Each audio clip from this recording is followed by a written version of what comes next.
Glossy magazine papers may look nice, but they're not very useful to John Collins, the paper airplane guy. Still, Razor TV managed to persuade him to fold a plane with magazine paper, and he explains why they're not his first choice for paper.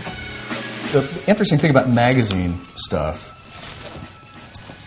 is, that really, you can almost watch that flatten out. It just doesn't really want to hold a crease.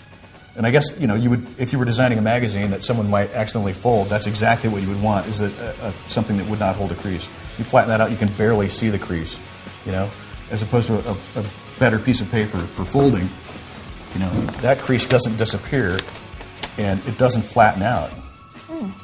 So this is a piece of paper that's made to unfold. This is a piece of paper that's made to stay folded. It's a basic difference. So if you tried to fold a plane with this paper, would it just come apart? It won't hold. Yeah. As a matter of fact, let's just kind of go through that drill. Okay. It won't hold its shape very well.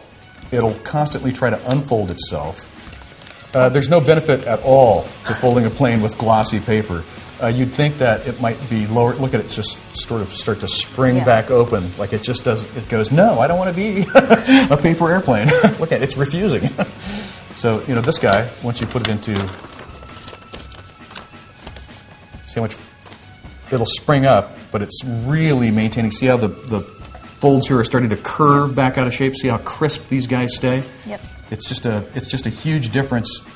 If you were to leave those guys alone for 10 or 15 minutes, this would keep rising up and almost try to open up on you. So, in your opinion, is it because of the glossiness, the texture, that causes it to be like that? It's part of.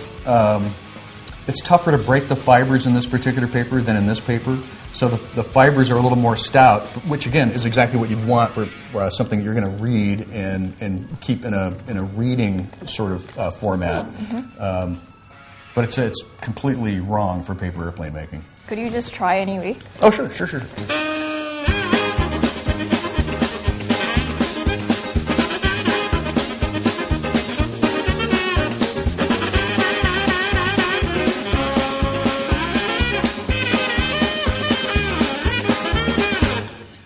So, looks like it would fly, right? Seems like it. But it'll lose that shape really rapidly, and you can see it trying to spring open here. You can see how fat that is. Puffy. Yeah, and that'll cause drag. So the thicker your paper stays, the more drag it'll have. Mm-hmm. And this wing's already trying to unfold itself and kind of lean over that way. So if you're into constantly adjusting your plane and having one that's sort of inferior aerodynamics, go ahead and use that. You could make that work if you had to, I guess, but it certainly wouldn't be my first choice. Hey, it flies. Yeah, you can get it twice, but I wouldn't, not recommended. The Paper Airplane Guys School of Aerodynamics.